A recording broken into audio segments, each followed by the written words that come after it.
Hello കുട്ടീസ്, welcome back to Xylem learning. It's me Anuragna, നിങ്ങളുടെ സ്വന്തം അനുമിസ് ആണ്. ഓക്കെ, മക്കളെ എല്ലാവരും നല്ല അടിപൊളിയായിട്ട് നിങ്ങളെ ക്രിസ്മസ് എക്സാമിന് വേണ്ടിയിട്ടുള്ള എല്ലാ ചാപ്റ്റേഴ്സും ഇങ്ങനെ സെറ്റ് ആക്കി വരുന്നുണ്ടാവും അല്ലേ. അപ്പൊ നമ്മളെ ഫ്രാക്ഷൻസ് അല്ലെങ്കിൽ ഭിന്നസംഖ്യകൾ എന്നുള്ള ചാപ്റ്ററിന്റെ അകത്തുനിന്ന് ഒരുപാട് ക്വസ്റ്റ്യൻസുകൾ നിങ്ങൾക്ക് ക്രിസ്മസ് എക്സാമുമായിട്ട് ബന്ധപ്പെട്ട് ചോദിക്കും കേട്ടോ. അപ്പൊ ഇതൊക്കെ വെച്ചിട്ട് നമ്മൾ എങ്ങനെയാണ് പഠിക്കേണ്ടത് എന്നൊക്കെ പറഞ്ഞുതരാം. ഓക്കെ, അപ്പൊ സിമ്പിൾ ആയിട്ടുള്ള ഒരു കാര്യമാണ് ഇന്നത്തെ ക്ലാസ്സിൽ പഠിക്കാൻ വേണ്ടി പോകുന്നത്. സോ ഈ ഒരു ചാപ്റ്ററിൽ നിങ്ങൾ ഏറ്റവും അധികം പഠിക്കേണ്ട ഒരു കാര്യമാണ് മിക്സ്ഡ് ഫ്രാക്ഷൻ. സോ എന്താണ് മിക്സ്ഡ് ഫ്രാക്ഷൻ? അത് സിമ്പിൾ ആയിട്ട് ഒരു ലോജിക്ക് വെച്ച് പറയുവാണെങ്കിൽ, ഒരു 3 കേക്ക് 2 പേർക്ക് ഞാൻ വീതിക്കുകയാണെങ്കിൽ ഓരോരുത്തർക്കും എത്ര വീതം കിട്ടുമെന്നാണ് എൻ്റെ ആദ്യത്തെ ക്വസ്റ്റ്യൻ. സോ നിങ്ങൾ ബോർഡിൽ കാണുന്നുണ്ടാവും 3 കേക്ക് ഉണ്ട്, അതിൽ 2 പേർക്ക് എനിക്ക് ഈക്വൽ ആയിട്ട് ഡിവൈഡ് ചെയ്യണം. അപ്പൊ അതിൽ ഒരാൾക്ക് എത്ര കിട്ടുവടാ? ഞാൻ ഓരോ കേക്കും ഓരോരുത്തർക്കും കൊടുത്തു എന്ന് വിചാരിച്ചോ. ഓക്കെ, ഇതിൽ ഒരു കേക്ക് ഒരാൾക്ക് കൊടുത്തു, രണ്ടാമത്തെ കേക്ക് രണ്ടാമത്തെ ആൾക്ക് കൊടുത്തു. അപ്പൊ ഓരോന്ന് വീതം കിട്ടിയിട്ടുണ്ട് അല്ലേ. സോ ഒരാൾക്ക് 1 കിട്ടി, 1 തികച്ചും കിട്ടി അല്ലേ, ഒരു കേക്ക് മൊത്തവും കിട്ടി. അടുത്ത ആൾക്കും 1 കിട്ടി. ഇനി ഒരെണ്ണം കൂടെ ബാക്കിയില്ലേ, അത് നമ്മൾ എന്ത് ചെയ്യും? യെസ്, അത് നമുക്ക് ഈക്വലി എന്ത് ചെയ്തു? ഞാൻ പകുതിയാക്കി മുറിച്ചു.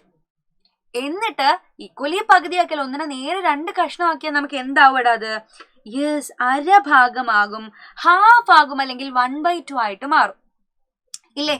അപ്പൊ ഈ 1/2 ആയിരിക്കും ഓരോരുത്തർക്കും ഞാൻ ബാക്കി കൊടുക്കുന്നുണ്ടായിരിക്കാം. അപ്പൊ ഒന്നും ഒരു 1/2 കൂടെ കിട്ടിയാൽ 1/2 ഭാഗം എന്താക്കിയിട്ടുണ്ടാവും? ഓരോരുത്തർക്കും കിട്ടിയിട്ടുണ്ടാവും. 1.5, 1/2 ഭാഗം കിട്ടി എന്ന് പറയാം. സോ ഈ ഒരു രീതിയിൽ നോക്കിക്കോ, ഒരു നമ്പറും ഒരു ഫ്രാക്ഷനും കൂടെ നമ്മൾ ഒരുമിച്ച് എഴുതുന്നതിനെയാണ് നമ്മൾ മിക്സ്ഡ് ഫ്രാക്ഷൻ എന്ന് പറയാം. സോ ഈ മിക്സ്ഡ് ഫ്രാക്ഷൻ സിമ്പിൾ ഫ്രാക്ഷൻ ആക്കാനും സിമ്പിൾ ഫ്രാക്ഷൻ മിക്സ്ഡ് ഫ്രാക്ഷൻ ആക്കിയിട്ട് എഴുതാനൊക്കെ ഉള്ള രീതിയിൽ ഈ ഒരു ചാപ്റ്റർ റിലേറ്റ് ചെയ്ത് നിങ്ങൾക്ക് ക്വസ്റ്റ്യൻസുകളുണ്ട്. ഒരു എക്സാമ്പിൾ ആയിട്ട് പറയുവാണെങ്കിൽ നോക്കിക്കോ, 9 ലിറ്റർ അല്ലെ, 9 ലിറ്റർ പാല് 4 പേർക്ക് ഒരുപോലെ വീതിച്ചു കൊടുത്താൽ ഓരോരുത്തർക്കും എത്ര ലിറ്റർ പാല് കിട്ടുമെന്നാണ് ക്വസ്റ്റ്യൻ. നമ്മൾ സാധാരണ രീതിയിൽ ചെയ്യും. എങ്ങനെ ചെയ്യും? യെസ്, ഇവിടെ നിങ്ങൾ നോക്കുമ്പോൾ 3 കേക്ക് 2 പേർക്ക് വീതിച്ചു. അപ്പൊ നമുക്ക് എങ്ങനെ എഴുതാം? 3a/2 ഭാഗമായിരിക്കും ഒരാൾക്ക് കിട്ടുക.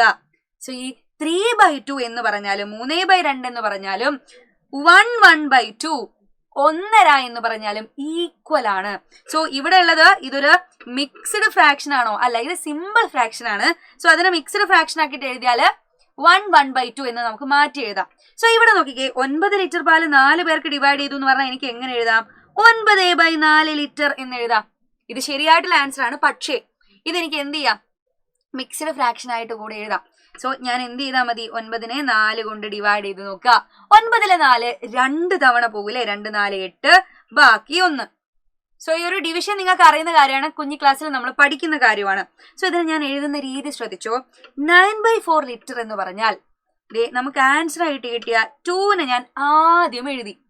എന്നിട്ട് നിങ്ങൾ എന്ത് ചെയ്യുക? റിമൈൻഡറിലേക്ക് നോക്കുക. അതാരാണ്? 1. അപ്പൊ ഈ 1നെ ഈ 4 കൊണ്ട് ഡിവൈഡ് ചെയ്തു. ശ്രദ്ധിച്ചോ. അപ്പൊ ആദ്യം ആൻസറിൽ 2 എഴുതി, ദെൻ പിന്നെ ഞാൻ എന്ത് ചെയ്തു? ഈ റിമൈൻഡറും ഈ 4ഉം ആണ് എന്ത് ചെയ്തത്? ഡിവൈഡ് ചെയ്ത് ഇവിടെ എഴുതിയത്. സോ നമ്മൾ എന്ത് ചെയ്തു? 9/4നെ മിക്സ്ഡ് ഫ്രാക്ഷൻ ആക്കിയിട്ട് എഴുതി. സോ 9/4 ലിറ്റർ എന്ന് പറഞ്ഞാലും 2 1/4 2.25 ലിറ്റർ എന്ന് പറഞ്ഞാലും സെയിം ആണ്. ഓക്കെ, അപ്പോൾ കൃത്യമായിട്ട് ഒരു മിക്സ്ഡ് ഫ്രാക്ഷനും സിമ്പിൾ ഫ്രാക്ഷനും ഉള്ള റിലേഷൻ എന്താണെന്ന് മനസ്സിലാക്കാൻ ഈ ഒരു ചാപ്റ്റർ നിങ്ങൾക്ക് ഏറ്റവും കൂടുതൽ യൂസ്ഫുൾ ആണ്. സോ ഇതിനകത്ത് നിന്നും ഒരുപാട് ക്വസ്റ്റ്യൻ നമുക്ക് പ്രതീക്ഷിക്കാം. ഒരുപാട് ക്വസ്റ്റ്യൻസുമായിട്ട് ഞാൻ എന്തായാലും അടുത്തൊരു ക്ലാസ്സിൽ വരുന്നതായിരിക്കും. അതുവരെ ബൈ ബൈ, സീ യു.